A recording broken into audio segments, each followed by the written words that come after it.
Hello and welcome to Charlton TV for a very special online fans meeting. It's been 6 months since we had a catch up like this, and seeing as there's no Euros on the TV tonight, we thought it would be a perfect opportunity for a catch up for you to hear from the directors and to also have the chance to pose your questions to them directly. So without further ado, let's take a look at what's coming up.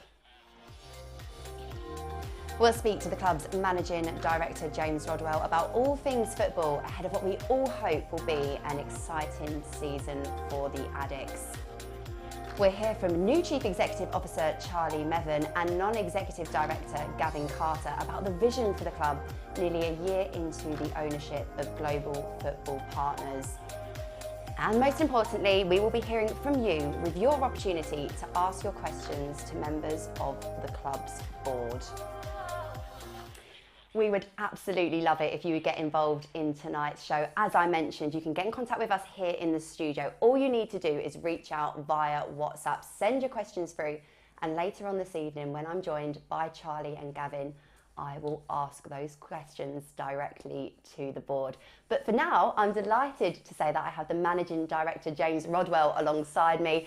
Jim, last time we were together in this studio, it was freezing cold. We practically turned blue, but the setting this evening is something quite different. And I bought you 2 radiators. You did indeed. And this feels like you've got them turned on.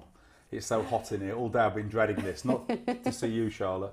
I've been dreading how hot I knew it was going to be in here. So yeah, I'm an old guy. I'll be sweating in a moment. Yeah, with a line of questioning. But, yeah, exactly. We can't tell the difference. But look at that pitch behind us there. That is a sign of the progress and the hard work going on. I have this unhealthy obsession with pitches because they're the types of things that if you get them wrong, you can do nothing about.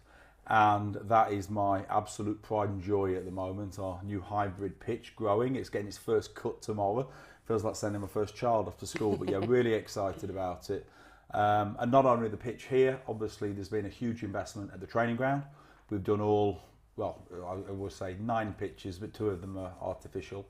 So there's been considerable work there. The ownership have been great. They, after a little bit of persuading, they invested really quite heavily in the playing surfaces, which hopefully will enable us to perform better. But also it's a big injury prevention piece as well.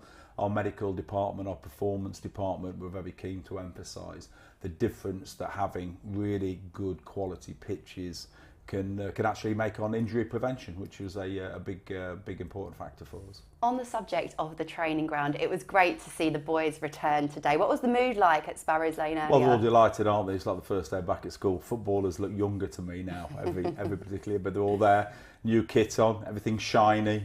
They're all excitable. They've all got plenty of stories to tell each other from their various summer escapades. But no, they're on good spirits. They've spent 2 days today. They haven't really got into the meat and bones of the pre-season schedule. Today is predominantly about testing to see exactly where their fitness levels are. When they left at the beginning, the beginning of May, I guess it was, when they left then to when they come back now to see where their fitness regimes are, they were all given plans. I mean, it's a bit different to my day when you came back putting on a stone and you were expected to try to lose that stone, but they come back now in great condition, to be honest with you. I mean, some of their scores are absolutely exceptional, but they've been in training. I mean, loads of them have been training all summer, to be honest with you. They take a break, they come in and train, particularly a lot of the younger players, the ones who haven't got families. We encourage them to get down to Sparrows Lane. It's the best place for them. Keeps them off the Xbox and out of trouble. So yeah, we're thrilled to have them there. But yeah, they've all come back in great condition. We're really pleased. Good, that's really pleasing to hear. And as I mentioned, we last spoke around about 6 months ago, and since then the appointment of Nathan Jones. My first question I wanted to ask you really around Nathan was, how do you feel he's had an impact at the football club so far? Well, he's definitely had an impact. Nathan is not the type of individual that you can that goes hiding or goes missing. Nathan's been great. When we unfortunately we parted company with Michael Appleton, we were very clear that Nathan was our guy, and what became apparent very quickly from meeting him, we actually met him the day after Michael left the football club, and it was how much he wanted to be part of Charlton as well. And you need that kind of healthy commercial tension.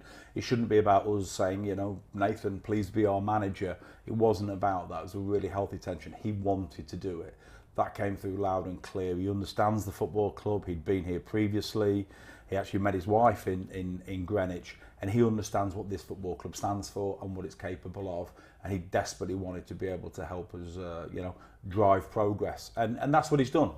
That's what he's done from day one. The most impressive thing I always think about Nathan is, you interview a lot of people in life, and you interview people, you give people jobs, and this just isn't about football managers, but people in general. And then 3 weeks into getting the job, you actually then think to yourself, where's that person I gave the job to? What I really like about Nathan is we met him, he was detail orientated, he'd done all his work, he was driven, and he told us exactly what he was going to do. And he came into the building and he did exactly what he told us he would do in the interview, his processes, how he would make things work. And that's exactly what he did, and it was ultimately successful. But now we've got to go on the next bit of the journey. We certainly do. And when Nathan entered the building, he quickly brought Paul Hart in with him. Yes. Curtis Fleming was already in post. Yes. He seems to have a real nice blend of experience, but also some recruitment in other areas on the coaching side around him. There's a really good team being built, isn't there? Absolutely. We think we've got one of the best coaching staffs in the division. Again, the ownership have been fabulous. They've allowed us to invest in that. We've got to go out and prove it now, week on week. But yeah, people like Paul Hart, and I've known Paul a long time. He's an exceptional human being.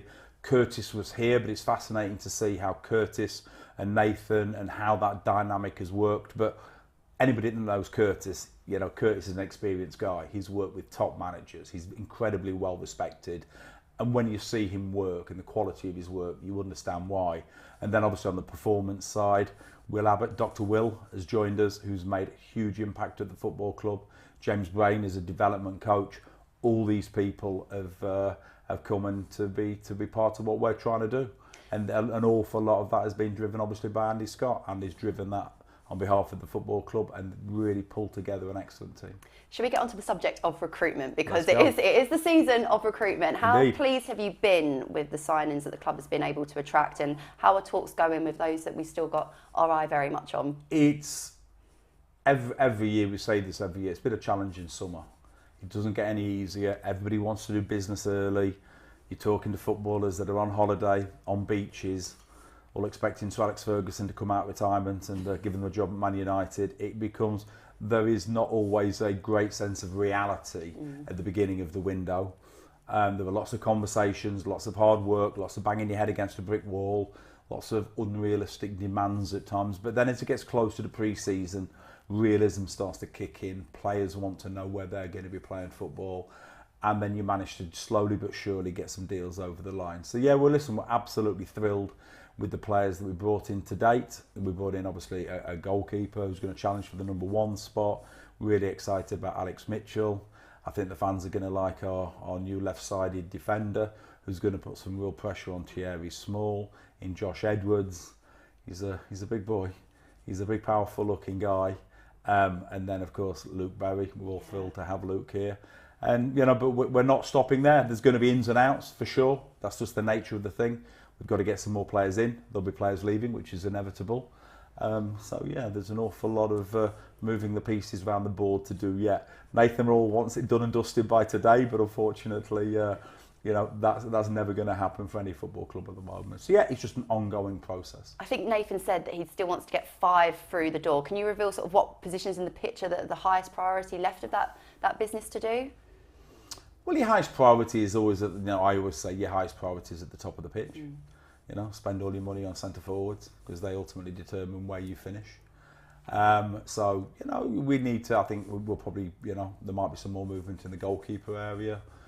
Certainly some more in the middle of the park. And then we'll look at the forward positions as well. Goal scorers, arguably we had the best in the division. He won the Golden Boot. A lot of rumours around Alfie May at the moment. What can you clarify on the club's position around him? Well, listen, it'd be wrong of me to speculate on individuals, but I think as a principle, we're never going to, anything that we do, we're not under pressure to sell players. This isn't a financially driven, none of it's financially driven. Anything that we spend just gets recycled back in. It's just how we spend that money effectively. We're not going to sign any players. We don't sell any players that Nathan doesn't approve of.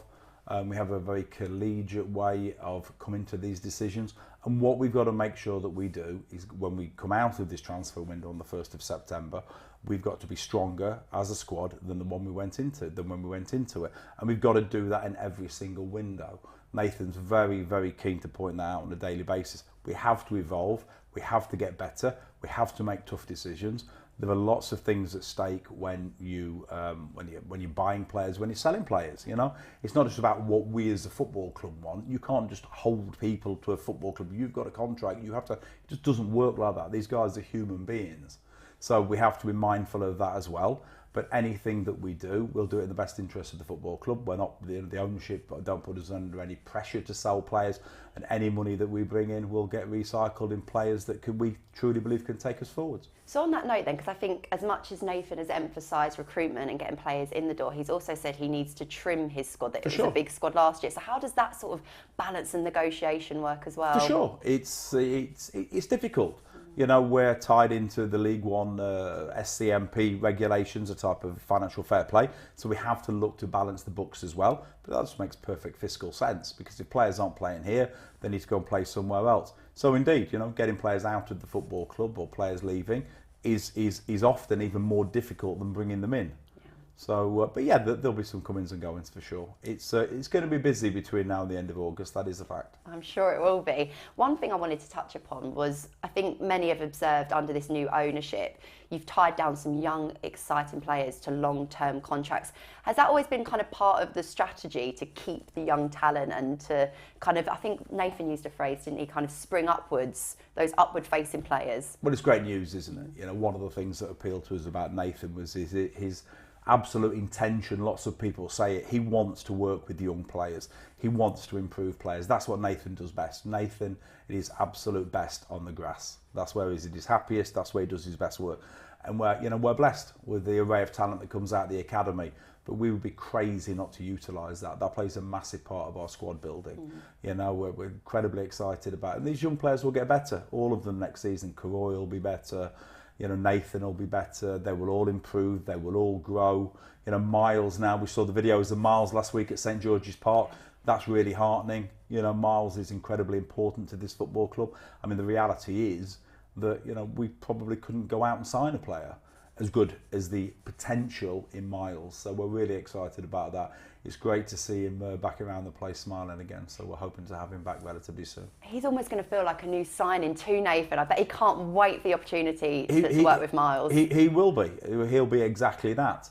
You know, Nathan knows all about him. Nathan's seen him. Nathan was an admirer of his from afar at his previous clubs, but he's never had the opportunity to work with him. He doesn't understand Miles' work ethic, his desire to kind of absorb information, and the prospect of Miles working with Nathan is pretty appealing. It is indeed. And one of the things that I picked up on listening to Nathan Jones speaking to Charlton TV earlier this week was around the work that's been done at Sparrows Lane in terms of building that elite environment. I'm sure fans would like to know a little bit more about the details, those kind of finer touches that have been done to support him. I mean, it's an incredible facility. You know, we are very, very fortunate to have that. As I think I touched on earlier, there's been really significant investment made into the pitches there. A couple of the pitches, I mean, they've been neglected for a long time. The drainage in two of the pitches have completely collapsed, which renders them pretty much unusable, which then puts more pressure on the other pitches. So we've rebuilt for, again, me waffling on about pitches, but quite the boring stuff. But it's desperately important. It's when you first talk to people about how expensive pitches are, they're kind of quite taken aback. People think, you know, look, it's a bit of sand and it's a bit of seed. Goodness me, we should have all got into the pitch rebuilding game. We'd all be a lot better off. So there's an incredible amount of work gone in that regard. We've invested in new staff down there. We've just taken a new head groundsman from Arsenal who's hit the ground running. There's new branding being done at the training ground just to make it a bit more Charlton-centric, to give people that feeling of identity and pride, both on the men's team and the women's team.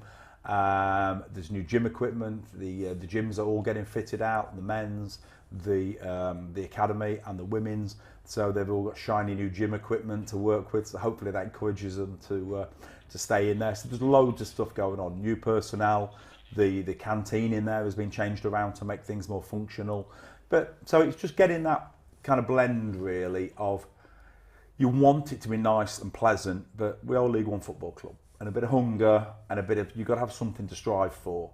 So it's fabulous, but we don't quite need anything that's 100% gold plated either. It's got to be something, you know, as we move up, if we can get into the Championship, let's try and do something different.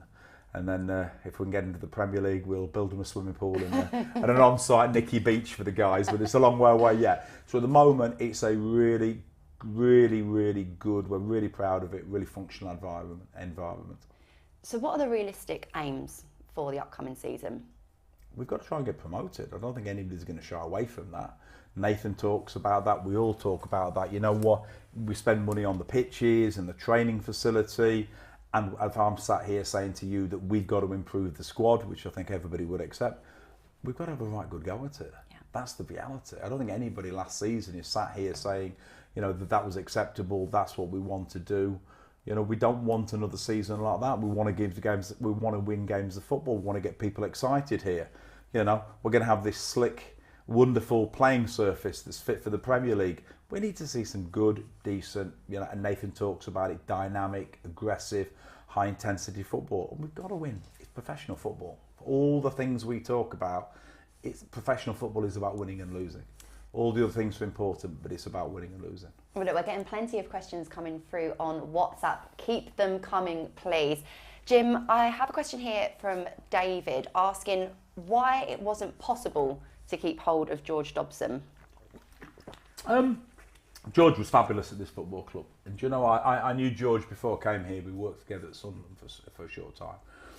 And we had talks before Christmas to George about keeping him.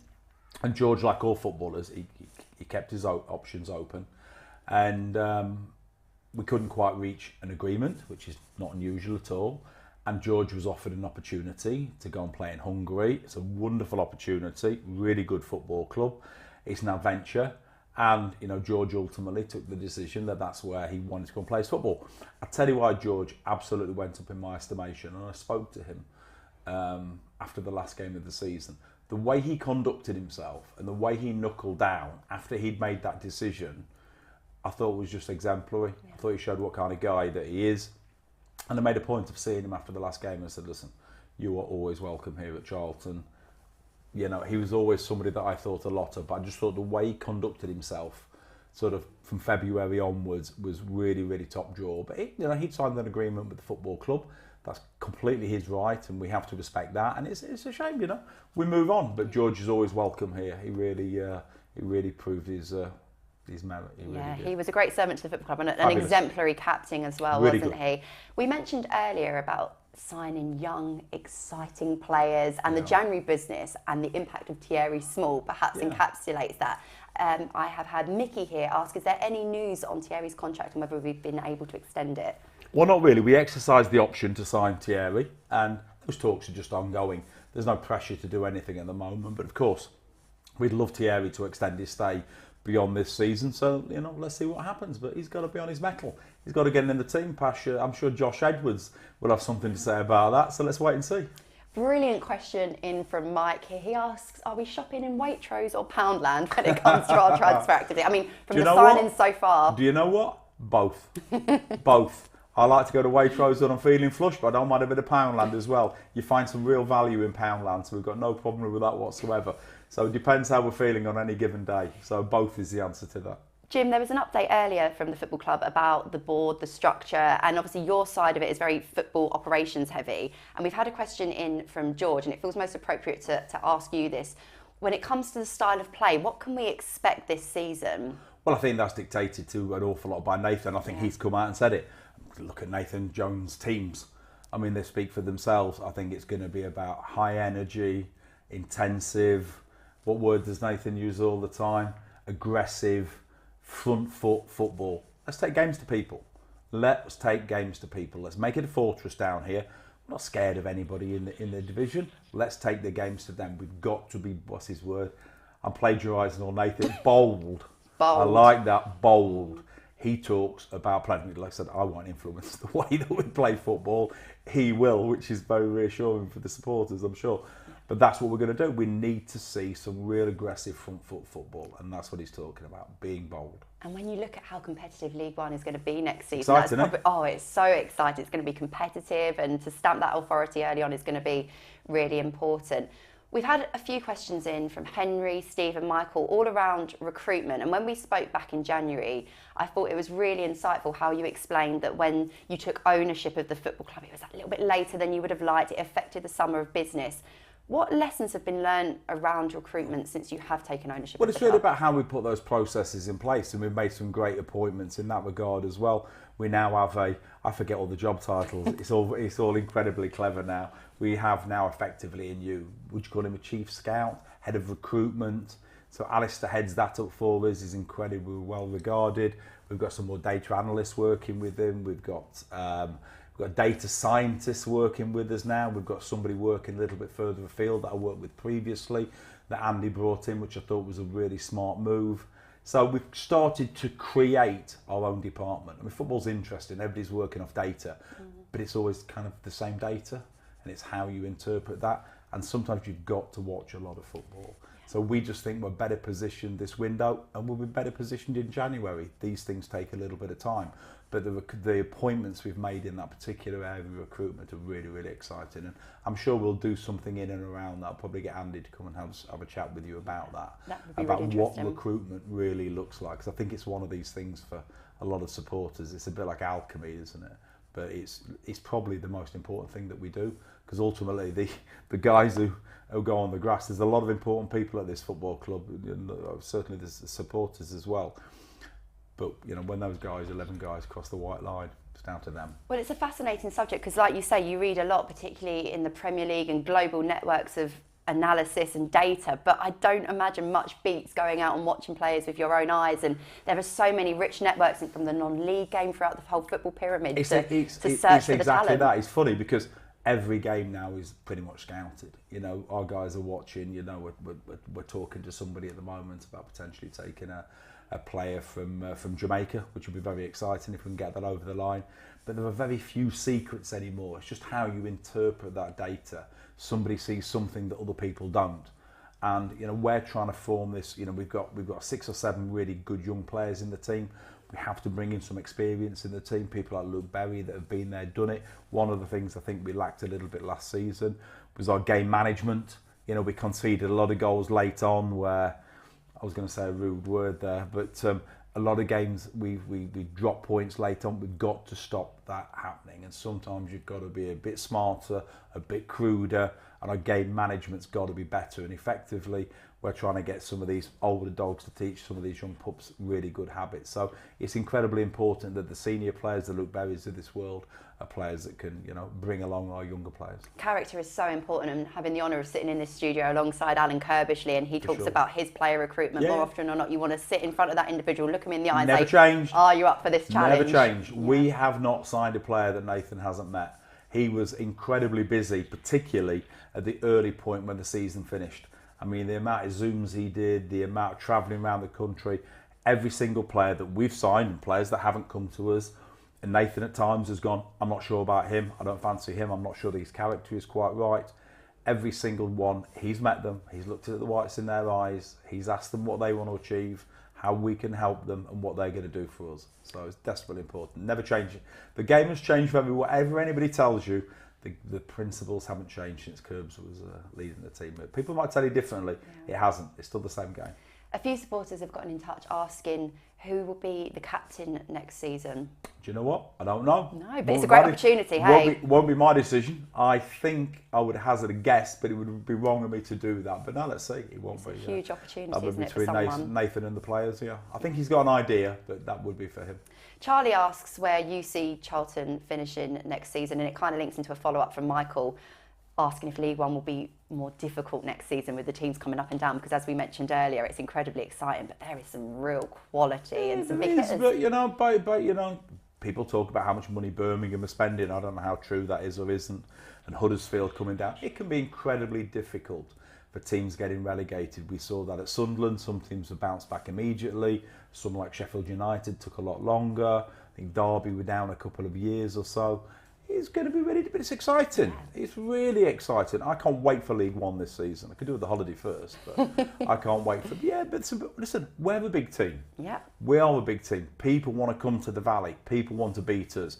We have to make this a fortress. People need to be worried about what Charlton are doing, the things that we can affect. Jim, I've got one more minute of your time. It'd be completely remiss of me not to ask you a question about Karen Hills' side. Yes. Off of their best finish in 15 years. Incredibly. This will be their home as well. Yeah. Exciting season for them coming up as well. Really, really excited. Karen's had a good holiday. She's had a good break. She's now back and fully energised. They're a little bit behind us by a couple of weeks, I think, before they come back into pre-season.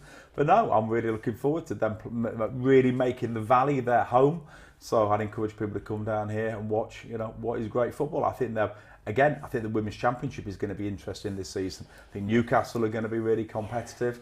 And I think that London Lionesses, spending a lot of money as well. Spending a lot of money. Yeah. I had the privilege of meeting their new owner a few weeks ago, Michelle, very impressive lady. It's going to be, but look, Karen can move mountains, as we saw last season. Jim, any final words for the Charlton supporters watching this? No, just bear with us. It's going to be busy. We'll tell you everything we can when we can. And we're just trying to do everything. You have to trust us at times. You won't always... The proof of the pudding will be, when we start kicking off on August the 10th. But really, really exciting times. We've got a great bunch of people at the Valley and down at the training ground that desperately care about this football club. And we really want to make the supporters proud. That's what we're here for. Jim, thank you so much for your time. I know your phone has constantly been ringing. I appreciate the 20 minutes that you've turned it on Do Not Disturb, but I will let you get back to the important business, and thank you once again. Thank you very much. Pleasure. Coming up next, I will be joined by our new CEO, Charlie Mevin, and non-executive director, Gavin Carter. But let's hear from the first team manager now, shall we? Here is Nathan Jones, who caught up with Charlton TV earlier this week. The team are back in on Thursday. Just how much are you looking forward to being back out on the grass? Well, it's where everyone enjoys being, do your work. I mean, it's been a real tough summer in terms of everything. In terms of recruitment, it's one of the hardest things, and we take pride in our recruitment. We've been bold with our recruitment. Everyone we've gone after, there's a lot of clubs gone after them. There's been a lot of competition for those, and that continues, constantly now with that. So it's been a summer of real hard work off the pitch. Now we have to see that all that work off the pitch gets transferred to on the pitch. So it's an exciting time. During the summer, investment has been made in the training pitches here at Sparrows Lane. How will the improved pitches help the men's first team next season? Well, to be fair to the club, a lot of investments have been made on the training pitches, in the environment, in terms of the restaurant area here, in terms of the gym, in terms of branding. So there's a lot of changes being made here, a lot of positivity around the football club. Not only that, at the ground, the pitches has obviously been relaid. So there's a big, it's a big investment here in the future of Charlton Athletic. Now, that was something that I think was already in place before I even got here, but something that I put a big emphasis on, because if there's a good, real elite environment here, then that's conducive for producing elite performance. Well, I've made a substitution in the Charlton TV studio, and for once it doesn't involve Steve Brown. I'm delighted to say that I have Charlie Mevin and Gavin Carter alongside me. And a quick reminder that if you haven't sent through your questions on WhatsApp yet, please do so, because later on in the show I will be posing those questions to the guys alongside me. And I feel there's only one place to start, really. And Charlie, that's a massive congratulations. The news earlier, appointed CEO of this football club. It must be a very proud day for you. Yes, well, it is actually. And whenever anyone asks you to take on, responsibility, there's a mixture of, on the one hand, as you say, a degree of pride, and at the same time, rightly a bit of trepidation. You're under the gun. You have to try and get it right. It's been some time in the planning. As an ownership group, when we came in, we were quite determined. Several of us have been involved in football clubs before, and we were quite determined not to come in here and impose some sort of external vision on Charlton. So really between August and December of last year, myself and the other owners took quite some time to spend a lot of time talking to people, actually, and listening to people, as you know, because sometimes you were around for those conversations, hearing from people, former players, long-standing staff, fans, sponsors, all sorts of people, local government, etc., about what their aspirations for Charlton are, what their personal histories of Charlton are, and trying to just get a real sense of where the DNA of the club actually is.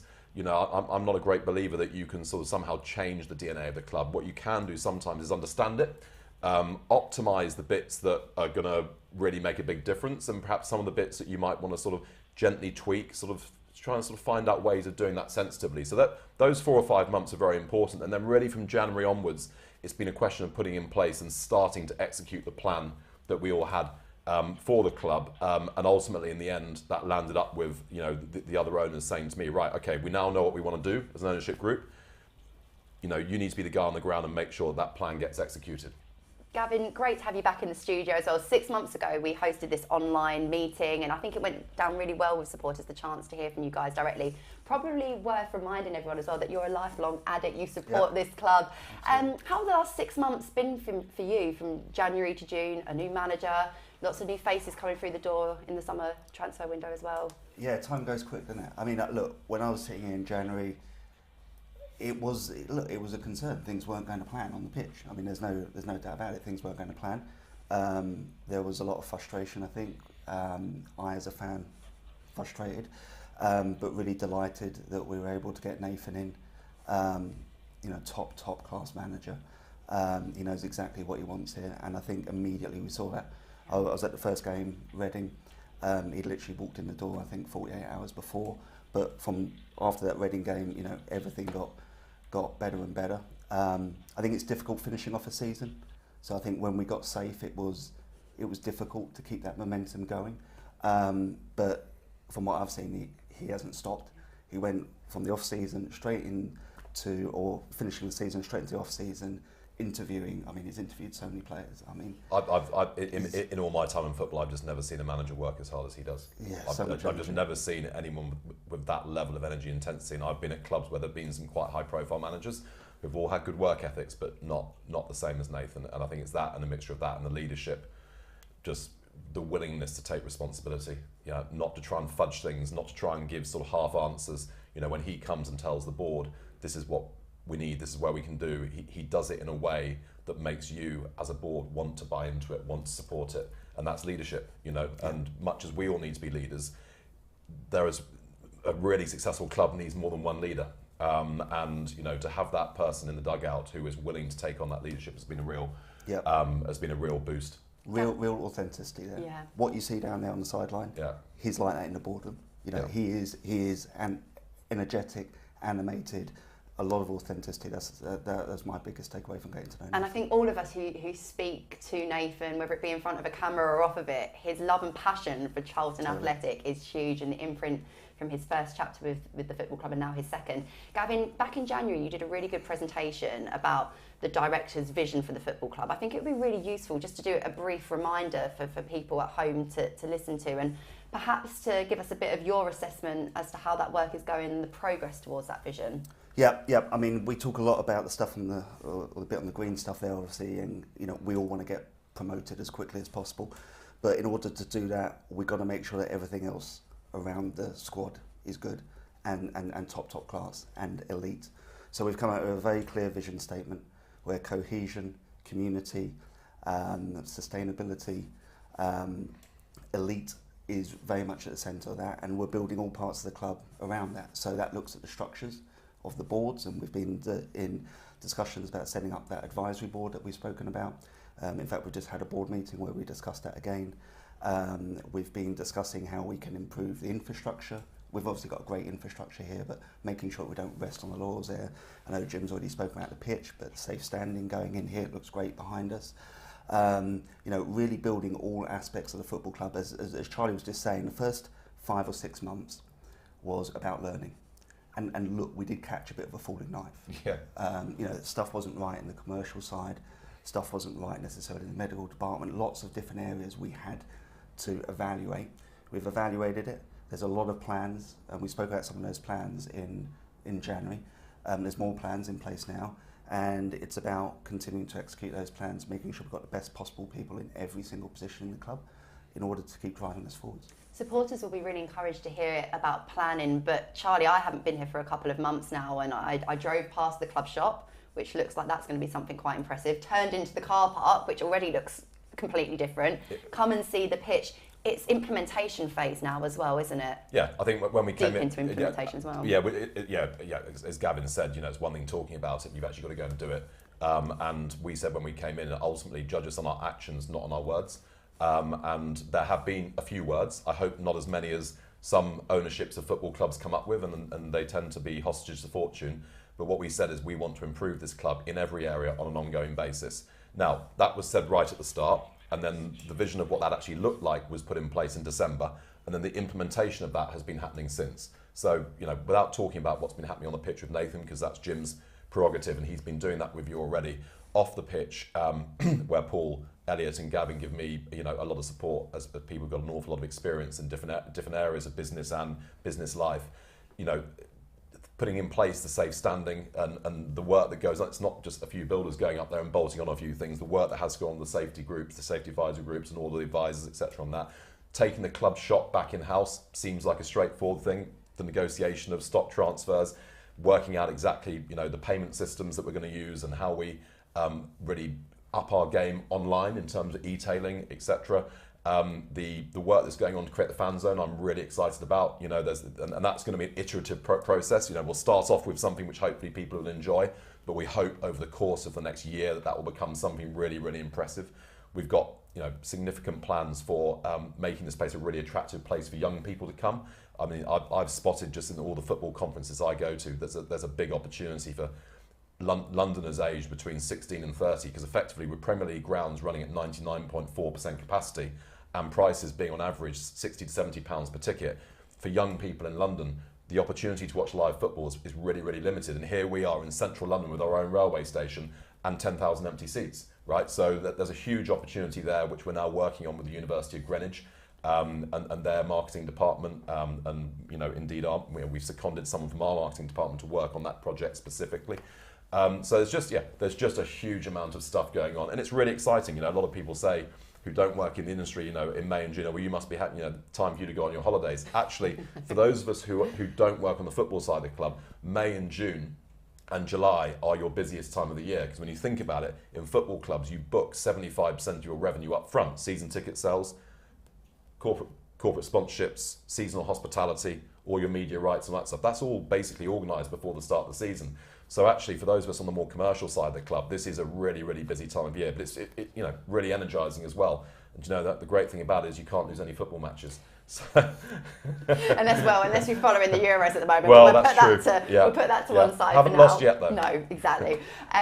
Gavin, you mentioned the word cohesion, and it feels really important to ask this question because it feels like change and lots of moving parts, lots of exciting moving parts. But tell us about the work that's been done in conjunction directly with supporters and the part they've played in having a say about these exciting plans for the future. Yeah, look, I don't think we've made any secret about it. We want to improve fan engagement. We think that's a big opportunity, and that comes in many forms. You know, Charlie just mentioned the club shop and the fan zone. Another area which we've been looking at is this fan advisory board. And to be honest, I think I said before, you know, I'm proud of Charlton because we used to be that model club. Particularly when we're in the Premiership, we were the model that everybody wanted to follow. I think we can be that again. I think we've got an ownership group that is motivated to be that again, and particularly the advisory board is something that we think that we can really lead on. So we have been working with the fan advisors, with Lucy and Lewis, as well as Cast, as well as CACT, and some others, talking about what a advisory board could look like. Now, we haven't finished that work yet, but we've got a framework to continue those discussions, and it is our intent to have something up and running before the start of this coming season. And something that is authentically Charlton, you know, something which is specific to Charlton. I think that's what we're trying to do throughout everything that we do, is ask ourselves the question, is this actually Charlton? From what we now know, and obviously we're guided by having Gavin and Paul on the board, who are both Charlton fans, Charlton people by background. You know, sometimes an idea will come up and either Gavin or Paul will go, that might work at a different club, that's not going to work at Charlton.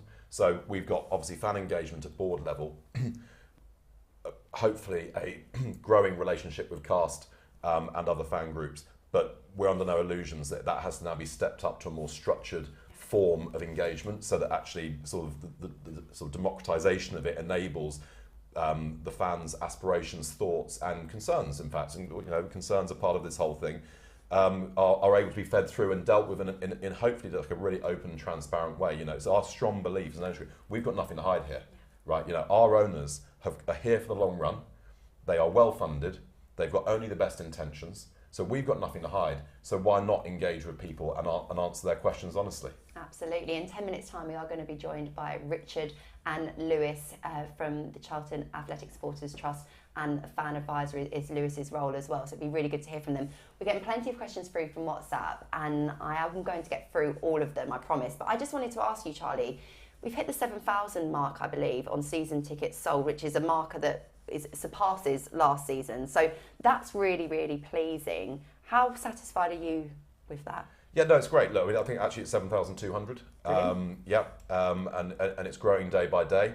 There is a long, long way to go for Charlton Athletic Football Club to be able to demand of its supporters that they should get a season ticket. You know, let's be honest, it hasn't been good enough, and it hasn't been good enough for an awful long time, right?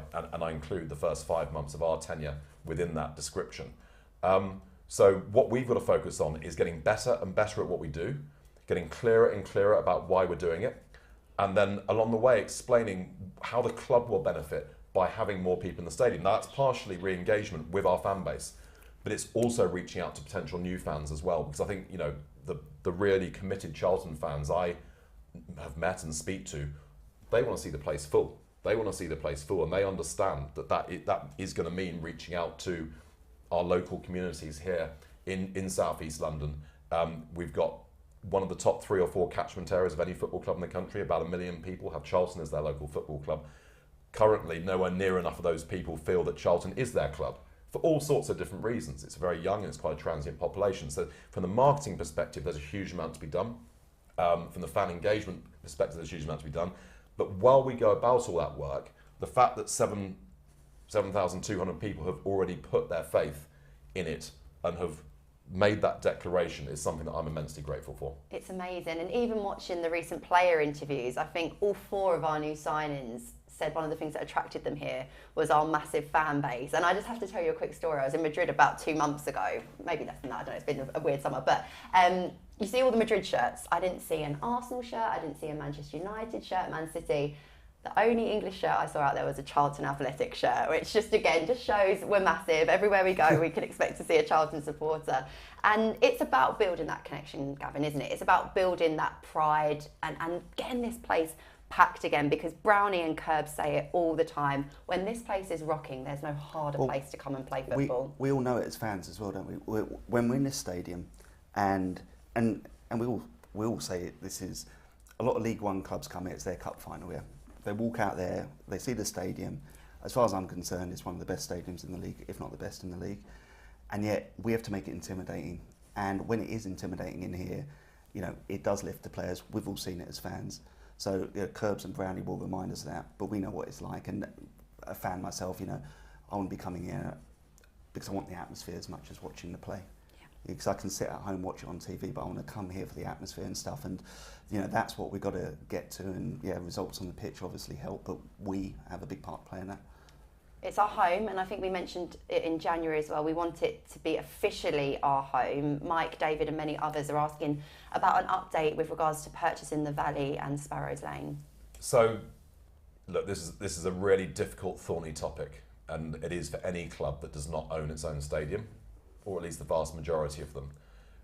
This is a situation where I sort of feel like we and the fans are at one, right? Because it wasn't us who separated the club from the stadium, and it wasn't the fans who separated the club from the stadium. Quite the opposite, in fact, it was the fans who put the club and the stadium back together again in the first place. So I understand why it's such an emotional, and actually not even just emotional, quite a logical topic, question to ask. So for me, the first thing is about security of tenure, which is we need to make sure that Charlton Athletic can definitely play here for the medium to long term.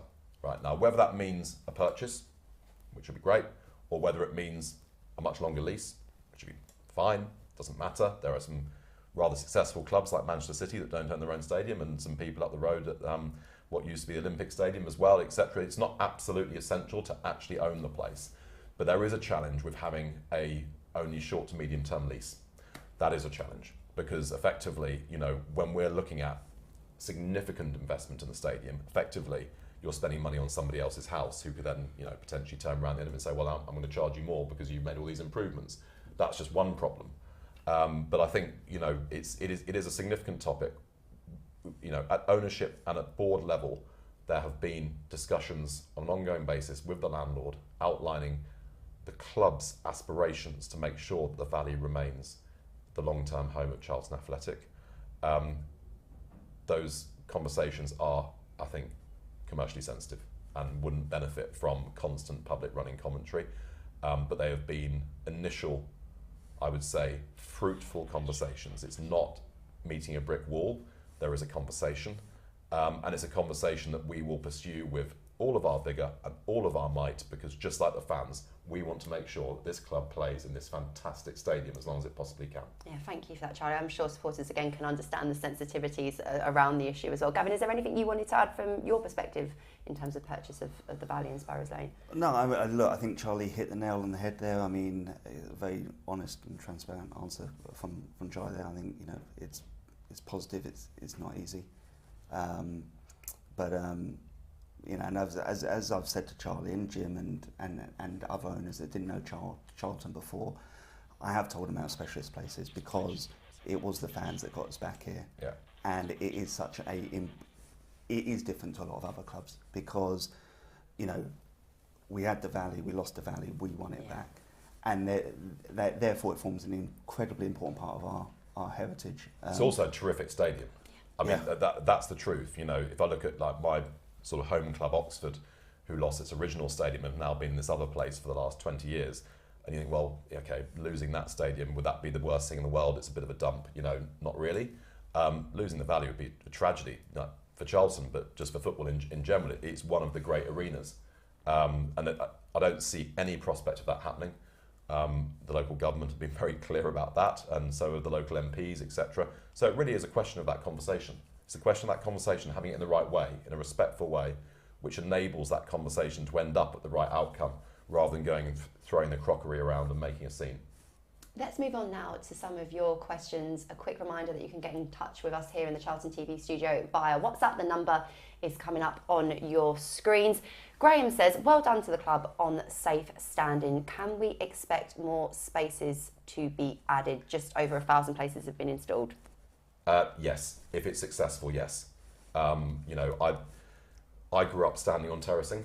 I miss it. I go up to Scotland once every sort of late summer for a friend of mine who's a Queen of the South fan, and we stand on the terracing behind the goal, and it's one of my most pleasurable football experiences of the whole year. Like, you know, for me, my dream is ultimately, you know, you've got a great bank of safe standing terracing, whatever it might be, because the noise that terracing generates is just a little bit different from a stand. The ability to keep chants going is a little bit different when you're standing up compared to when some people are sat, some people are stood, etc., etc. So I'm really excited to hear what North Upper sounds like this season, because to be honest with you, at times when they really get on it, it's pretty loud already. And I know most of them stand anyway, but I think once you've got something to stand on like that and lean against, I think it could make a real difference. Now, earlier on this afternoon, I mentioned it on a couple of occasions, the club released an update around the boardroom structure and so on. So I thought it would just be really important to make the point that if you aren't aware of that statement, to go on the club website and have a little read, because Andy's asking, Gavin, what was the thinking behind the changes that have been made? Well, as part of that review that we said, you know, we took some time to look at that. We also got to know each other as well, I think. You know, I'm a huge believer in structures and process, and we decided that, you know, we need the right balance of independent directors to hold the execs accountable on the board. We, you know, in many ways have formalised Charlie's, you know, position. I think that connection as, you know, as an owner and on the board there is important. And, you know, it's just, as I say, part of that review to make us a better functioning unit so that we can continue to move towards what elite looks like. It's exciting. Yeah, and I think, you know, it's going to remain under constant review, like all areas of the club. Like we are not going to rest until this club is run in the optimal fashion. And one of the things that, you know, our owners include some very experienced business people. And one of the things they can say is, you know, there's no ego can be allowed to get in the way of Charlton becoming a successful organisation. So this isn't about how this person feels or that person feels. It's like, we want to create, as Gavin said, recreate at Charlton the model football club. and constantly taking on board challenge and criticism is part of that. You know, obviously, you know, when criticism crosses a line, which it sometimes does in football, that becomes challenging. But genuinely meant criticism, constructive criticism, this isn't working well enough, is something you have to react well to. And I have to say, you know, I've worked now with Paul and Gavin for a year effectively, and I could probably like go back and find 20, 30, 40 times when our non-executives have said, guys, we need to improve in this area, right? And that is the job of a non-executive, is to constantly challenge. And it's not always easy. No. It's not always easy. I mean, there were times last year when we had, you know, lots of constructive but impassioned, you know, conversations. And, you know, Paul and my role as independent directors is to make sure that we're holding the execs accountable. So making sure that we've got plans in place that we can then hold execs accountable to, are we executing the plans that we committed to? And if we're not, what have we changed there, and are we consciously making decisions? Before we move on to the next section, can I ask about the new kit? Because Mickey has sent in saying that the home kit is set to be revealed at the end of next week ahead of the friendly against Dartford. Is this true? I don't know where he's heard that. Is it a nice surprise to look forward to? Charlie, fill us in. Oh God. How can I get through this answer without sort of shouting and screaming? I feel like kit is always one of those things that as a supporter, Well, it's so exciting to have look the forward players to, got but theirs it's a nightmare behind the scenes. I'm trying to frame what I say without breaking any contract. It hasn't arrived yet. Right. It's unclear where it is. This is an area which we're not currently satisfied about, an area which needs to significantly improve going forward. Right now, we've got control of the shop back and our retail operation, which means that outside of the strip, we're able to now stock a much broader range of items at much more competitive prices, and actually start to give fans what they want. And we've taken a lot of feedback on that, and great to get the feedback. I only had to walk in the shop myself, and I'd given exactly the same feedback. It's just not enough stuff, and the stuff that isn't there is just too expensive. So that's something we can improve straight away. We're in the last season of our strip supply contract with our current supplier. That there have been challenges, and there continue to be challenges. It's not, I would say, totally unusual. I have seen it at other clubs, but in the spirit of always wanting the best for Charlton, we should be in a position at this time of year to say categorically we're launching the kit on that day. We're coming into July. We should be in a position to do that. And I think, I'm not going to sit here and say that I'm happy that we're not in that position. I'm not happy. So will we see kit designs ahead of the friendly against Dartford? The team just won't be wearing them, or? An announcement will be made soon. But as things currently stand, as I said, we're not in an ideal situation. But it's going to happen sooner rather than later. We were hoping to time it with the opening of the new shop and all that type of stuff. So there were all these things on the grid all planned out and all this type of thing. And then you're in a position where you don't know where it is, and you have to start ripping up those plans and starting again. So we will be laying out those plans as soon as we possibly can. Brilliant. Well, thank you for that update. We're going to move on now and introduce some more guests onto Charlton TV this evening. I'm delighted to say that we have Richard Wiseman from the Charlton Athletic Supporters Trust and Lewis Catt, who is our fan advisor. Good evening, gentlemen. I hope you are both well. Thank you so much for joining us. Richard, let's start with you. How have you been finding the summer? How have you been looking forward to the start of the new campaign? What have you been making of Charlton's transfer business so far? Well, I'm a Kent County cricket supporter, so I haven't been finding the summer all that thrilling, and I'm very much looking forward to a new football season. Well, hopefully there'll be a bit more success. Watching with interest, and as you may be aware, the Supporters Trust every year conducts a survey of season ticket intentions, but also general attitudes about the club. And it was interesting this year. There's definitely what I would call a sort of measured optimism coming through. Nobody's getting carried away, but there's a strong feeling that things are moving in the right direction. And I can't stress how much that is on the back of the appointment of Nathan Jones and what he's done and said. So things do feel on the way up. Oh, thanks for that, Richard, and I can completely empathise with the Kent County cricket situation as well. I was there last Sunday and it was not pretty to watch unfold. Thank God the football's coming back soon, hey? Richard, over to you then. Fire away with your questions for Gavin and Charlie. Well, I think one sign of how effective this format has been is that Lewis and I had a list of questions which we got together from people sending them in from the Supporters Trust and sending them in. As the meeting's gone on, we've been gradually crossing them out because they've been covered. And the big issue for me was going to be the issue of the Belgian elephant in the room, the lease on the valley. But I think Charlie's probably said all that can be said on that, and it was at least reassuring to hear that we're not talking to a brick wall.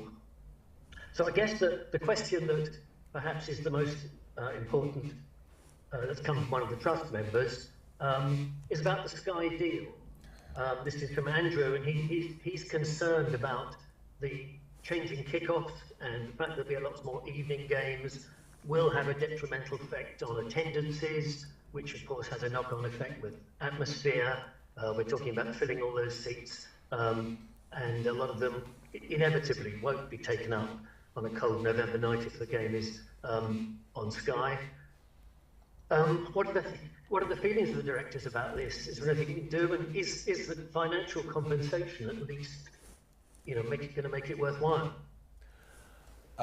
Well, thanks a lot for that question, Richard. It is a really interesting question, and it's sort of an area which I sort of get myself reasonably well involved in at EFL level. I was one of the early proponents of streaming and used to have regular heated debates with the Accrington Stanley owner over who was right in terms of what that would mean for attendances. As it turned out, attendances continued to rise despite the streaming. The Sky thing, I think, is a slightly more complex question, as you suggest, which is that we're also looking at the changing of kickoff times. Now, how often that happens in the season, I think, can be overstated, because obviously you're looking at a mixture of home games and away games, and there's some wriggle room in terms of, they can give some teams more fixtures which do change and other teams fewer. I guess the question which I'm going to be really interested in seeing is how changing the times on Saturdays is going to affect attendance, right? So we're going to have more earlier kickoffs and more later kickoffs. And that is going to be interesting within our ecosystem, because where we are currently, as a lot of people will be aware, is an awful lot of our season ticket base don't live in close proximity to the stadium. So the barrier for them to actually attend the stadium is a little bit higher than it is at some clubs. And 3 p.m. on a Saturday just works well. It's people's habits. It gives you plenty of time to get up, do stuff in the morning, go for a walk, whatever it might be. You can still get back in time for supper. So it doesn't really sort of ruin people's days too much. So I'm just going to be interested to see what the impact of that's going to be. In terms of the financial rewards, they are significant. I mean, the precise number will be rounded up at a slightly later date, but we're talking about an extra, £400,000 or £500,000 a year, which is significant in terms of the media income that the EFL itself generates, as opposed to the stuff that the Premier League drops down from on high. That is sort of awarded equally to all clubs, and I have a concern, like I suspect the questioner, that the impact of this might be a little bit higher on Charlton than it might be on some other clubs. So we're going to have to work really, really hard at club level, together with Cast in particular, on things like, making transport, plans really, really clear, giving people absolute early clarity about sort of, any kind of issues there might be in terms of sort of transport problems, rail issues, whatever it might be, starting to look at other ways of getting people to the stadium. I'm talking again about transport. Going to have to think about things like food and drink offer. It's going to be different. That's a different thing. There are exceptions, but there tend to be fewer people who want to down 4 or 5 pints of lager before a 12:30 kickoff. So that's going to be interesting to see what impact that has on the F&B. I had a lunch meeting today with our catering sort of MD of our external catering suppliers, and that's a concern of theirs, is how it affects F&B revenues. So yeah, like the questioner, I have concerns, but we're going to have to manage it as best we possibly can, and recognise the fact that the amount of extra TV income coming in is reasonably significant. And also recognise, though, the impact on the away support, because the Charlton away support is fantastic, but there's no doubt a 5:30 kickoff at Wigan on a Saturday, that's difficult to get back down to London. Yeah, and I felt sorry for supporters as well, because I saw many had booked their travel assuming it was a 3 p.m. kickoff. So even the release of that made it hard, didn't it? It's another and operational layer. We were not aware. I think we found out yesterday. Yeah, that's exactly right. Yeah, I think we're finding our way. That wasn't ideal, was it? So I think that yeah, it's an area of concern. But on the other hand, what I will say is that the EFL conference this year, Sky did a presentation to all the clubs about the level of promotion that they're going to put behind the EFL as a whole. And it was, despite my cynicism, it was a very impressive presentation. I mean, they put a lot of money into this, into getting the contract to do all of this, and they are now going to put a lot more money in trying to make sure that it really works. I think one of the really interesting things is the appetite for EFL football, both in terms of live attendance, but actually also in terms of television, is going up quite significantly. What you're seeing is a situation where the Premier League domestic revenues are now flatlining. They're having to put in a lot more matches to get to the same numbers. When the Football League's putting in more matches, we're getting to much higher numbers. And what that's telling you is that Sky is seeing that the audiences for EFL football are really starting to ramp up quite considerably, which I think is due to how exciting the actual football matches are, obviously particularly at Championship level. Richard, we'll come back to you, but Lewis, how are you? What questions do you have for the guys in the studio?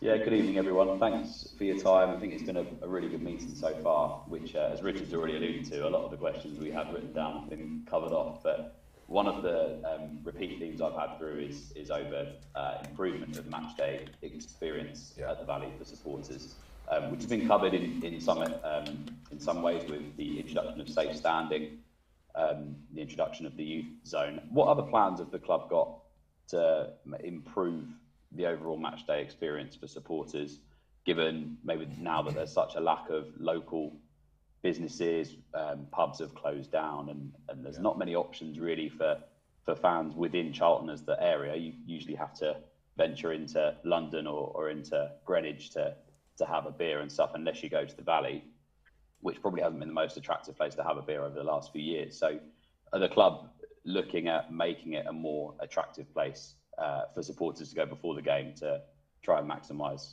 obviously revenues and keep as many fans in the ground before kick-off and after kick-off as possible? Yeah, in a word, yes. And the fan zone, which, as I said, will start off hopefully being something which is, and that's in the west in the West car park. I just took a view.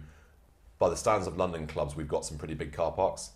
Given our current attendances, we got obviously the main car park. We've then got another one at Valley Grove. Then we've got another one up the back of this stadium. You've got a lot of London clubs, and they've got 15 car parking spaces. We've got hundreds, and some, in some matches they aren't even all necessarily being used. And we're in a situation where, the fan experience I felt was a bit dry pre-match, a little bit sort of lacking in pizzazz. Once the game got going and the fans got the atmosphere going, that's fine. But you actually want to try and give people something that makes it just gives a little bit more meat on the bone in terms of a day out. The ability to meet somebody who may be in a different stand for a couple of pints before the game. The ability to have a slightly different food offering that isn't necessarily a hot dog or a pie. The ability maybe to watch, if there's a match on beforehand, be able to watch a game. Just socialise, meet other people, see other people, be part of it, and let the buzz build a little bit before the game. I mean, up and down the country in the last few years watching other football clubs, and some of the other clubs I've seen have been doing this really well for a little while. Go to Ipswich Town, these places have really good fan zones. And when I came here and saw the size of the car parks, I'm like, look, if we could lose 25 car parking spaces, we could have a decent fan zone here. Well, that's the point, isn't it? It's all about connection. And I thought the club's marketing campaign around season tickets was such an example of the stories and the backgrounds between supporters. And so many said it all came back to that Charlton family enjoying a match day with people they meet here at the Valley. So it's brilliant to see that that's something that's going to be very much at the centre of things moving forward around a fan experience. Richard, I'll come back to you now. Hopefully we haven't answered all your questions just yet. No, one quick advert, if I may, just talking about the car park and travel arrangements. There was a lot of concern a few months ago about the new parking arrangements in Royal Borough of Greenwich. And at the Supporters Trust, anybody who's contacted us thinking that they're not going to be able to carry on coming to games because of the parking situation, we've been able to help them out and find them somewhere pretty well priced and quite nearby to park. So I'd just like to stress to anybody who's watching and is cutting down their attendance or knows somebody else who's not coming, please get them to get in touch with us, because I think we can help on that front. Yeah, really brilliant. Thank you. Yeah, and thanks a lot for that. That is really appreciated. Exactly the kind of work that makes a big difference to us at club level. Questions. I'm going to throw them both in together, and then you might answer them both. First of all, any progress on the appointment of the new women's general manager? And then the second one, which is a beautifully left field question. Football clubs with south-facing stand roofs are ideal for solar panels. They can't spoil the good looks of the place because they're not pretty anyway. The large area would suit a large insulation. These sort of structures could bring enormous benefit to sustainable energy production and make the club money and fit with the RSK deal. Any comment on that? So first of all, yes, a women's general team manager has been appointed, will be announced soon, and there'll be, I think, a lot of attention going into the women's club probably once they're back in a couple of weeks' time. So I'll leave that to my colleagues on the comms side as to when that gets introduced to when the new lady gets introduced to the fan base as a whole. On the solar panels, yes, you're absolutely right that this is part of RSK's vision for the club, and it's also part of our vision for the club because, we want the club to be sustainable. Now, obviously, that does mean partly financially sustainable.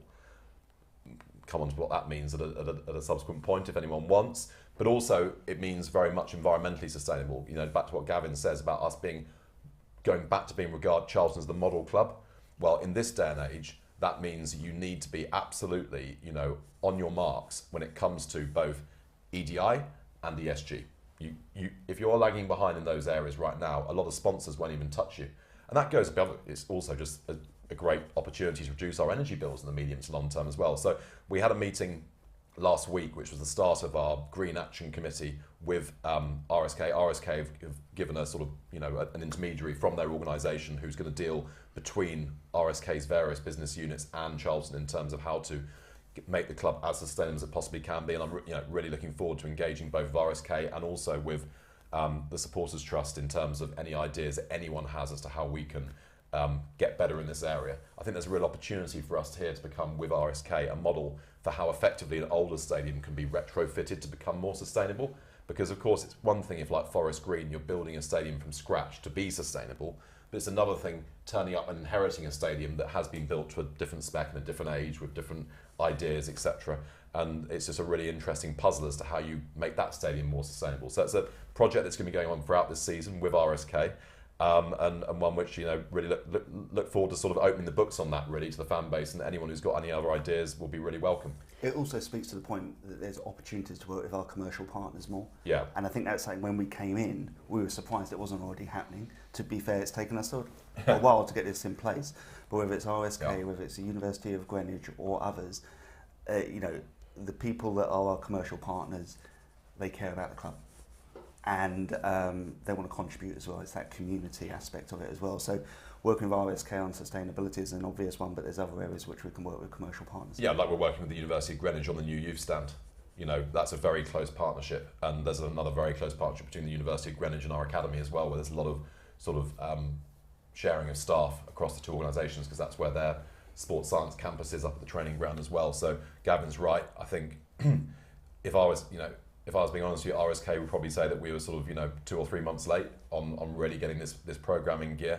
But hopefully now we're going to be catching up, making up for lost time. It goes back to those values that you outlined as part of the vision: cohesion, collaboration, and it's really, really good to hear. Sustainability. Richard, I love your style of questioning, and to balance things out, I suppose, Lewis, I should let you have a double hit here. So if you want to fire away with a couple of questions as well, please do. Well, I've actually only got one more, and that's regarding pre-season. At the moment, we've obviously got the trip to Slovenia and the 2 games at Dartford and Wimbledon.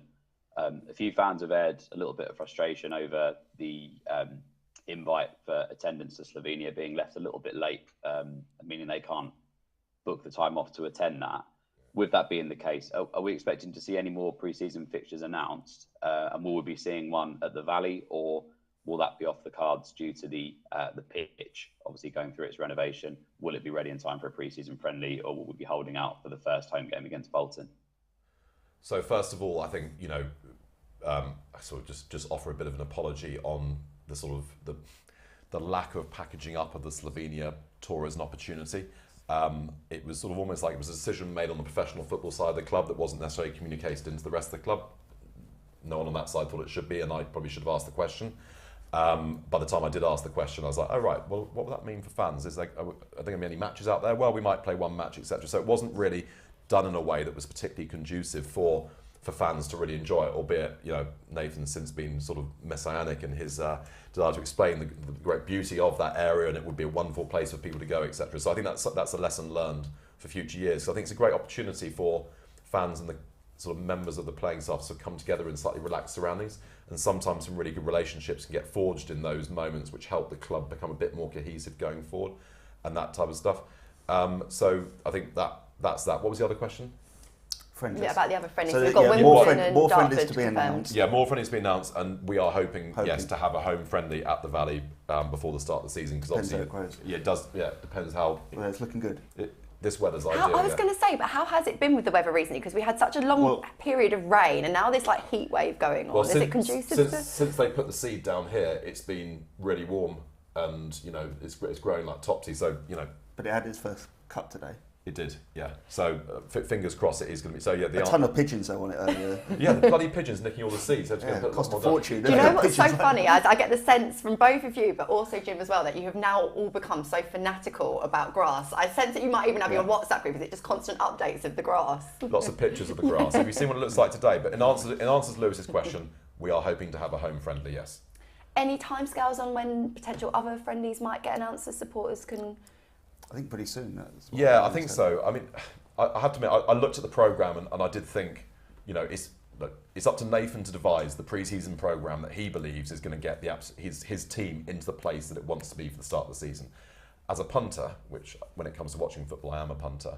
Yeah, I was sort of probably would have liked an extra fixture to have a look at, but that's just me as a punter, right? And that should never encroach on what's right professionally for the fitness of the first team.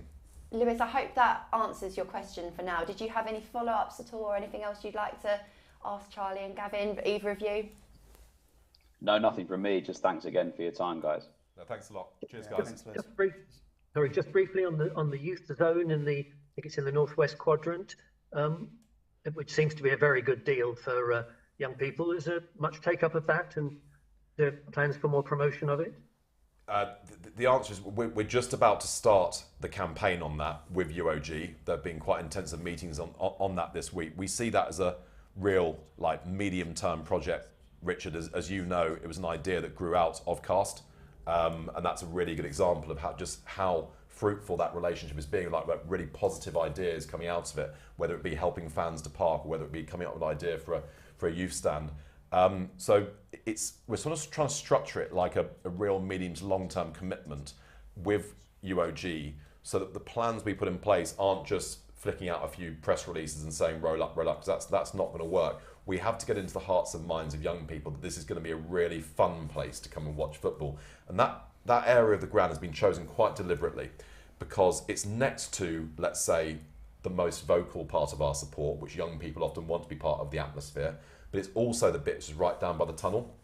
So therefore, you get to see the players close up, which is obviously perhaps more important for some, you know, these players are the same age as the group that we're trying to target. So what we've been talking about internally as well is, you know, when the academy players are attending, can they sit in that stand and actually talk with other young fans? You know, how can we make this whole thing, again, more coherent and more pulled together?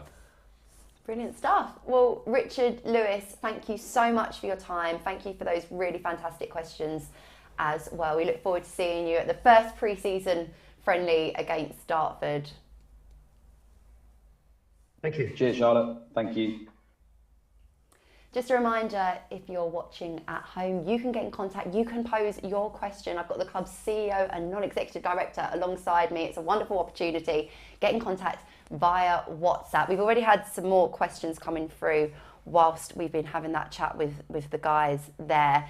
And I suspected this was going to come up. You mentioned you had a lunch meeting with our caterers earlier on. We've had a question here from Belle saying, can the catering be improved? As more often or not, you have to leave your seat 35 minutes into a half to get served. Yes. So it actually did improve. We were checking the timings last season. It did improve during the last season. We're now really focused on payment systems, right? So how quickly can you get payments processed? That's part of it. And then the other thing we're looking at is obviously beer pouring technology and frankly also sometimes numbers of staff as well. I think the first game of last season we were surprised on the upside by the crowd. It was about 1,500, 2,000 more people than we thought was going to attend, and that created a major problem. So we ironed out a few wrinkles there. But it's an obsession both in terms of the fan experience itself, but also in terms of revenues for the club. If you've got a queue of people who aren't buying beer when they want to buy beer, or who aren't able to buy food when they want to buy food, you're not making the revenue, are you? So this is an absolute obsession. That was sort of item sort of number one on the agenda for my lunch meeting today was that, together with greater variety of produce, together with what we're doing in the hospitality lounges, because they're undergoing a major refurb as well. So yeah, absolutely, totally agree. This is something that we should constantly be really, really focused on. Gavin, I'll pose this question to you firstly from Tom. He asks, what is the goal for this coming season? Well, like Jim said, look, the goal is promotion. But I think what's important is that we continue to build and move forwards. As I said earlier on, I do feel like we caught a bit of a falling knife. We feel really good about the way that we're entering this pre-season. As we said, we're a manager in place. The squad is developing here quickly. Charlie was saying, we could have done the pre-season tour, the announcement with the fans involved there. Better, no doubt we could. However, the focus was very much on making sure the players were conditioned better than they were last year. So the point of that is to get them physically fit and conditioned, for Nathan to have time with the players. That's priority number one, and we've made sure that is the priority. I think it's a tough league. It is tougher than last season, I think. You've got teams coming up, you've got teams coming down that are going to be super competitive. But we've got a manager that says, he wants promotion, and not just playoffs. I mean, he wants to do this right, and we need to get off to a good start. It is a little bit tough, I think, the early fixture list. But as Nathan said, you've got to play them all at one point, and he doesn't fear anyone. He said yesterday, I think, look, I mean, after ourselves. If you look at it, since what happened in January, effectively, was we signed a whole bunch of players as a club, including 5 permanent signings, and then the manager came in at the end of the month, at the beginning of February. And from that moment until the last game or two of the season, when it was, a bit beachy, so to speak, during that 13-game period, we were about 6th in the league for points acquired during that period, 6th or 7th. So I think the manager feels, right, that's the platform, that's the level that was established with that group of players. And if all I did was just have a really great pre-season, better medical situation, better training pitches, and I took the same squad, I would expect to be able to get to at least that level, if not a bit higher. So then he's then thinking, right, how can I take a team that was competitive but not quite good enough at the end of last season to being good enough? And he's then come to the, Jim and Andy, and then they've all come to the board saying, right, these are the positions that Nathan wants. Nathan's got certain players that he wants in those positions, and in other areas he doesn't, and he wants to be given choices in those matters. So that's the process that's been going on, that Gavin and I have been watching in on effectively, is this very systematic, very carefully planned process. And having been at clubs over the last 10, 15 years, there is a big difference between a club that feels pulled together and in the right place approaching the season, and those who are appointing a new manager from here, signing 5 players in one day there, desperately trying to sort of, sort themselves out, etc. And let's be honest, that's where this club was last summer. That's where Charlton was last summer. This time last year, our takeover hadn't happened, but was clearly going to happen. We were, given a veto over incoming transfers, but clearly weren't allowed to propose transfers of our own, because that was quite right. The previous owner was still the owner, and absolutely under EFL rules, we weren't allowed to have that, quite rightly. So by the time that we eventually came in, as Gavin said, the situation that in some ways the die was a bit cast. And this season, or this summer I should say, feels a world of difference. There's a calm purposefulness about the whole thing, and a clarity about where the improvements need to be, how they're going to be achieved, and what each part of the organisation needs to be able to do to enable and give the platform for that club to improve. So, our goal is promotion. I think it would be not optimal for Charlton in League One ever to say, well, yeah, we're sort of okay with staying in League One for another season. That's just not where Charlton can or should be. But that's not to say it's going to be easy. It is a competition. In terms of how competitive the league's going to be this year, I've watched far too much League One football, rather like a lot of Charlton fans. I imagine ultimately it's the same group of players going round and round and round, and they move from different club to different club. So I'm not a great believer in, oh my God, amazing teams are coming down, amazing teams are coming up. What you'll find is that from the teams coming down, the better players then find championship clubs to get back up to. And for the teams coming up, they start recruiting the same League One players that everyone had before. It's quite a small player pool, actually, in League One. So I think it's going to be competitive, because League One's always competitive. It's a difficult league to get out of. A lot harder to get out of than League Two. There's one fewer promotion place and a few more serious clubs who can, be purposeful about things.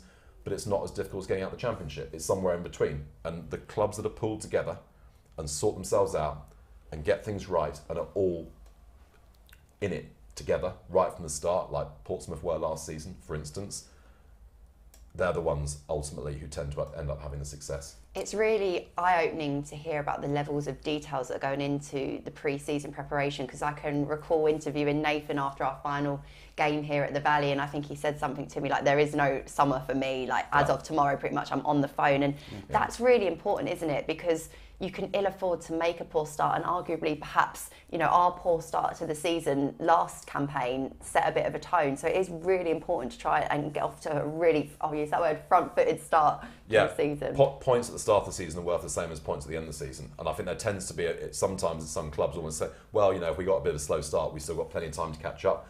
But actually, if you look at, for instance, like Oxford, who went up last season, they had a really fast start.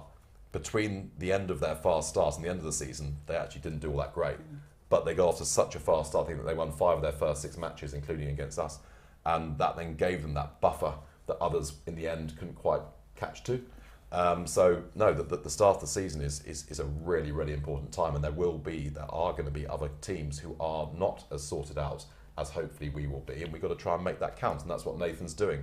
That's been his clarity. When he says, I'm not have much of a summer off, I always hear that from managers, but I can tell you in his case, it has been the case. Yeah.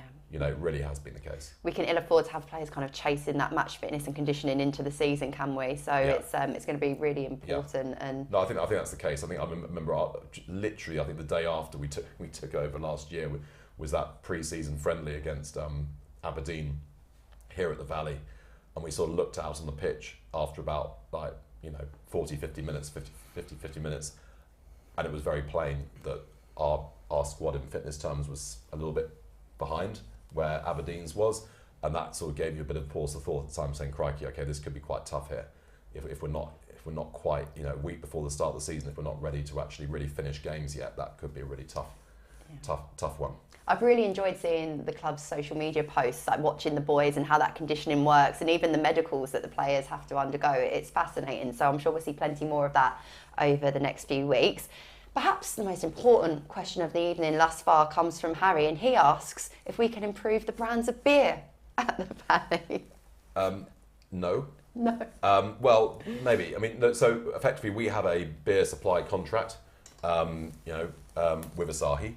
And they've got a range of beers, and we have some discretion with Asahi over which beers get taken.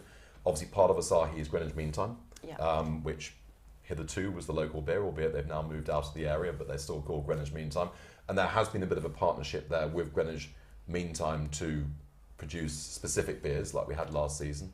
But in terms of the mainstream beers which are on, no, we are tied into a contract on that.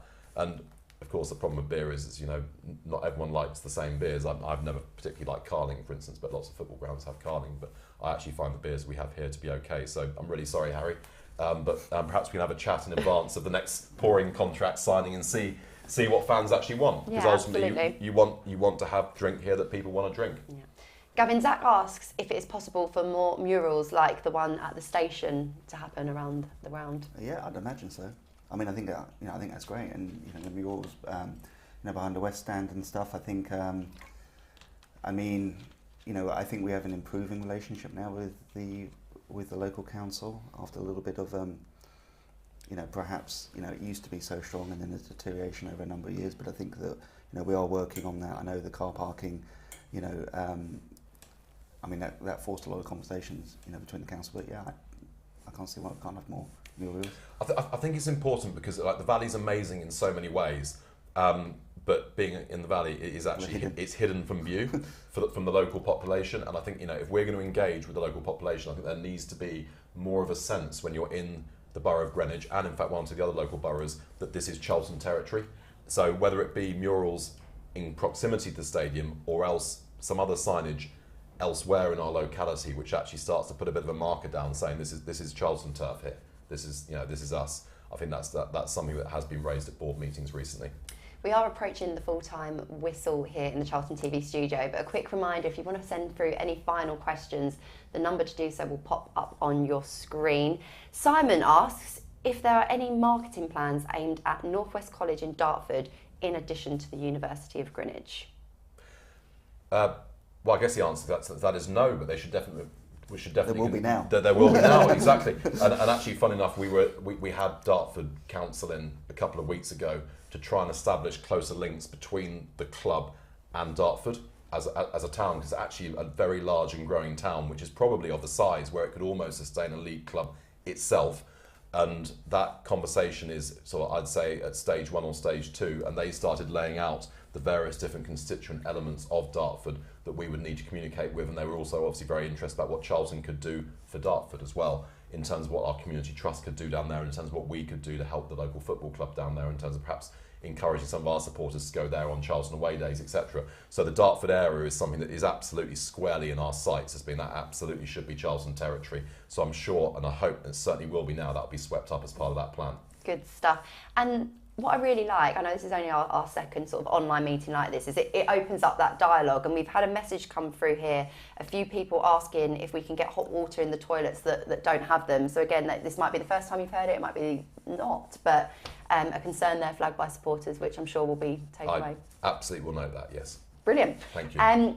Charlie, from your answer earlier on, it sounds like it's a really tricky situation with the shirts and the kits for next season. Daniel asks if we'll look for a new kit manufacturer in the future. So we're in the final year of our kit supply contract with the current supplier.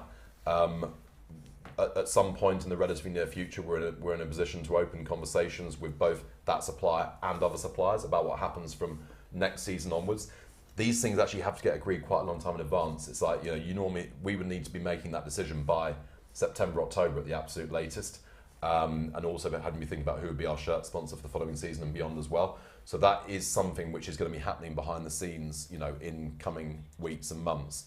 And it actually plays into a broader question about what's the brand of Charlton, what's the vibe of Charlton, because you want a kit supplier who has the same kind of thinking as the club does when it comes to direction of travel, in terms of target market, in terms of the kind of the support they can give you in other marketing activities.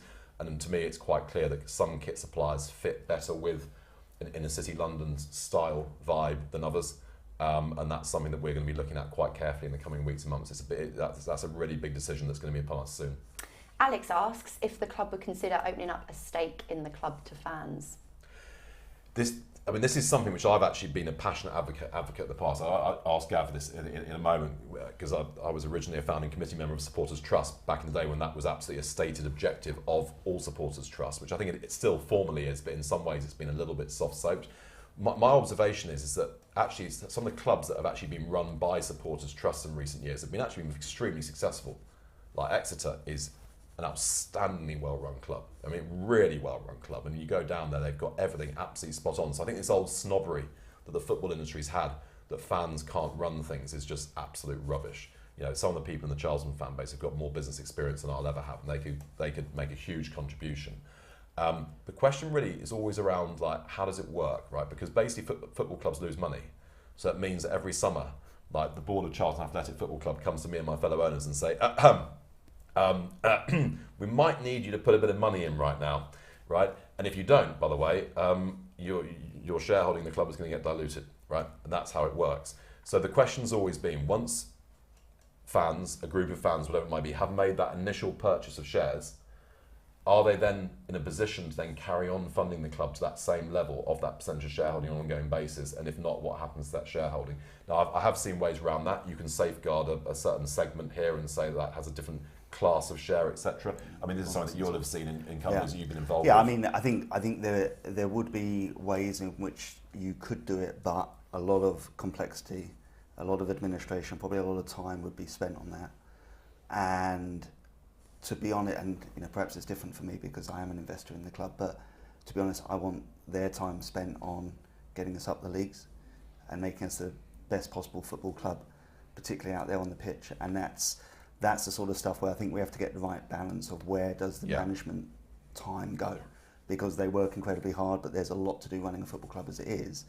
And to set up a structure where fans were investing in the club, unless there was overwhelming interest for that, it probably wouldn't make sense. I mean, that's just being brutally honest there with the answer. I think you know, we've got to learn how to, you know, walk before we can run. First thing we've got to try and do is get the club properly connected with its supporters again. Yep. To get to a situation where there are sufficient numbers of supporters who would think that would be a worthwhile thing doing. And who knows, you know, maybe it might come at that stage down, you know, next stage when we might, you know, looking at acquiring the stadium or whatever it might be, and it gets to that point, that would be a good moment maybe to look at that. Next question, Tom asks how excited the panel is with the direction of our women's team, who had a fantastic finish, almost got promotion, but a really, really great campaign. And as we're seeing in the top of the pyramid, so exciting, the growth of the women's game. Yeah, no, I watched a handful of games last year. I got to know Karen quite well. I'm delighted that they'll be playing here. It hurt the way that we fell off at the end there. It was one game, wasn't it, when we conceded two late goals? And in retrospect, that was it. You know, if it hung on in that game, we'd have gone up. So I mean, that was. But the fact that it hurt, it means that it meant something. Yeah. So you know, I've been learning a lot about women's football and some of the challenges in the structures of women's football. It's difficult to get airtime. I've been speaking to some of my friends. Do they bring their daughters? Well, they don't bring their daughters on a Sunday because they're playing on a Sunday. And so there's certain structural challenges there that I think, you know, there's a lot of people looking, you know, not Charlton necessarily alone, looking at the way those get addressed. But, you know, I live in North America, and women's football's massive, massive in North America, and you know, it's definitely growing here, obviously. And you know, Karen and, you know, and the girls did so well to get, but it's tough. There's only one spot. Yeah. There's only one spot, and like, you know, it was gutting. I mean, I was sort of watching that game on text. I was abroad at the time actually that day. I was like, oh no, God, we just conceded an equaliser. Oh, we go lose. And it hadn't been for that. I think Brandy was doing the. Yeah, I was doing commentary of that. Yeah, it was tough. Yeah, it was really tough. Yeah. But I think the other challenge that we have, right, is that we're the only League One club who's playing at this level. Right, you know, if you look at the Women's Super League 1 this year, 12 clubs, all of them are the women's clubs of men's Premier League clubs. Right, if you look at the WSL Championship, you've got a couple of independents in there, and then you've got us, and then you've got a bunch of Championship clubs. Right, so if you think about as a proportion of overall Charlton revenues, you know, we're spending about 10% of our total revenues on our women's club, which is massive for us. At Premier League level, it's 1%. But 1% of 300 million is a lot more than 10% of our revenue. So they're able to just outspend us without it actually really touching the sides in terms of what it means to them. So there are real structural challenges in the game. And I've said to the people running Women's Super League, you know, do you just want this to be an offshoot of the men's EPL? You know, is that what it is? Do you not think there should be a broader mix of clubs in there, clubs with the women's football history that Charlton's got, you know, and London City, etc., or do you just want it to be basically an offshoot league? No, we don't want it to be an offshoot league. Okay, well, you have to address this. You have to address the fact that currently there is no cost control in women's football.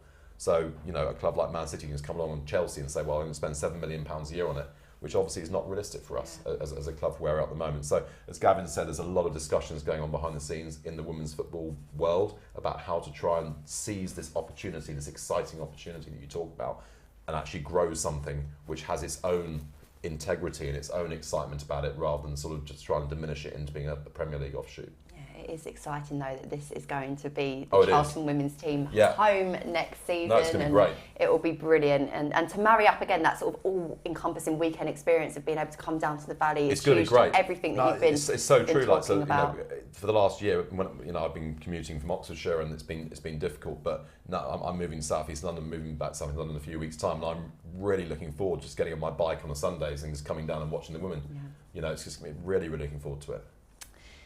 I'm really conscious of time, but because this is such a unique opportunity, I'm going to pose a couple more questions if you don't mind. And Sean says, as our owners are American, what are the chances, well, the EFL might have something to say about this, but what are the chances of a league game in the USA being played? And I say that for those of you that haven't seen it. I believe Birmingham and Wrexham requested for that. Yeah. Yes, and we're told a resounding no. But how would you guys feel about that prospect? I don't like it. I don't like it, and we're not all American, by the way. No. Yeah, sorry, although I do that hold clear. an American passport as well. But No, I mean it's the sort of thing that the NFL do, the baseball does in America, but that's because they're franchises, and we're we're an English football club, and community's at the centre of us. So I wouldn't like it. I wouldn't like it. I don't know how it would work. I think there's a lot of and a growing following in Charlton overseas. Yeah. Because Charlotte, the great job that you've done with Charlton TV, to be honest with you, it's been such a great broadcast that there are a lot of fans, as you know, overseas that watch Charlton. A lot of us from Southeast England move away from Southeast England. I'm one of those people that moved overseas, so we do have a large following overseas, but I don't think we have a large enough following to transplant a Charlton v Wrexham game in New York. Well, I mean, there have been an awful lot of Wrexham followers turning up, a few Charlton. There would be some Charlton fans, probably more so than other clubs. I think what this gets back to is like, what's the essence of men's professional football in this country? The essence of men's professional is for the fans, and why would you go and take one of your precious matches that people livens up people's weekends, and some people who are ill, they look forward to it. Like that's the thing that they're hanging on to, and you say, actually, no, we're not so worried about you anymore. We're actually going to take it, thousands of miles away and play it at a time of day when you can't even watch it. I just can't see it. Nice try, guys, but that was never going to fly. There you go, there's your answer. We've had a lovely message come in from Len, and I really want to read it out loud. Len said his first game was in 1980. He said the future looks so much brighter under the new ownership/leadership. He said he feels optimistic for our future and says good luck to everyone involved, which is a wonderful message, and I hope those sentiments are shared by many of you that have joined us for this online meeting. I guess I really want to sort of pose the final question. Do you have anything that you would like to say, any final words to the supporters directly? Thank you. I think that there was a healthy amount of scepticism last year, around this time last year coming in. Look, I was one of those people sceptical. It's one of the reasons I got involved. I didn't know Charlie, I didn't know Jim and the others. I think that hopefully, actions have followed, more actions are needed, but the supporters have been with us. And Richard said it earlier, I think Lewis did as well, cautious optimism, I think is the right level. So thank you for supporting us in the season tickets. Thank you for the atmosphere, the away fans as well. I travelled away a lot this year. Fantastic away support. I know it helps. We dragged the ball in the back of the net at Portsmouth, other grounds as well, so it helps. So thank you. And it is a journey. It may be cliche to say that, but it is a journey. And I, also speaking to ex-players and others as well, I think that there is that cautious optimism that this is the beginning of what could be an exciting renaissance, perhaps, of Charlton. Charlie, anything finally from you? No, I think Gavin's put it really well. I don't want to add too much to it. Definitely gratitude. There's been a lot of really, really warm, interesting conversations and new friends made, and that's been absolutely fantastic. And I think the only message I would say is that in the end, as the club comes back together again, as I believe it is doing, and I hope it is doing, and I hope people can feel that, at that moment of inflection when the whole thing moves forward all together, then it will be a very powerful thing. And we can't necessarily force people into that mindset, just hopefully gradually encourage people to feel that they can get on board that bus. Brilliant stuff. Well, look, thank you, Gavin, Charlie, and to Jim earlier on as well. And thank you to those of you who've been watching, sending your questions in from home as well.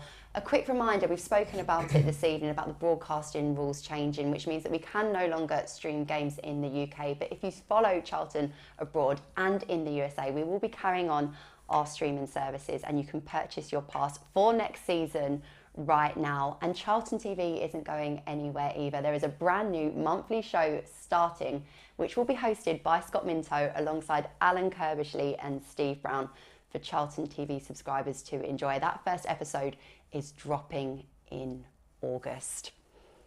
And those in the UK and abroad can join Nathan Jones and the 7,200 addicts at the Valley next season with a season ticket starting at just over £14 per game. Season tickets can be purchased from bookings.cafc.co.uk. So it's been 2 months since the Addicts last competitively kicked a ball, and we've got 45 days more to go until the 2024-25 campaign officially gets underway. Buckle up, get ready to enjoy, and get ready to support Nathan Jones and his exciting squad. It won't be that long until August. See you then.